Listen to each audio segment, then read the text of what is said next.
After a 31-hour standoff with police in Toulouse, France, a suspect who claimed responsibility for killing 3 Jewish schoolchildren, a rabbi, and 3 French paratroopers is now dead.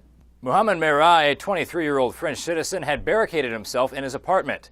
France's interior minister said Merah made it clear he wanted to die in combat. The Los Angeles Times recounts his final moments. After quietly sitting in the bathtub while the officers searched the apartment, the suspect came out with guns blazing and engaged the armed officers in a shootout that was unlike any they had ever encountered.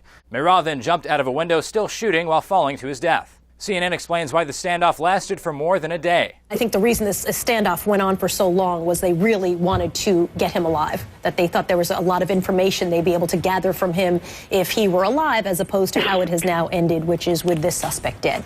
The violence comes at a critical time in France. France's right-wing political parties often talk about Islamic extremism on the campaign trail. And with presidential elections coming up in May, a writer for The Guardian says there will be attempts to make political capital out of Merah.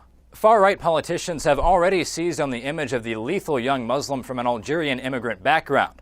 Homegrown Islamic terrorists are the ultimate boogeymen for rabble-rousing politicians. And there is absolutely no doubt that the National Front's share of the vote will increase because of this outrage. The story is already affecting the country's politics. President Sarkozy has announced changes to the laws regarding association with terror groups. The French newspaper Libération has quotes from Sarkozy's speech. From now on, every person who would refer to websites justifying terrorism or calling for hatred and violence would be punished by the law. Every person who would go abroad to attend training or indoctrination in terrorist ideologies would be punished by the law. Religious groups say they're worried that the new focus on Islamic extremism will result in fear and stigmatization for the Muslim community in France. The New York Times reports on Muslim leaders' efforts to distance themselves from Merah. The president of the French Council for the Muslim Faith said these acts are in total contradiction with the foundations of this religion.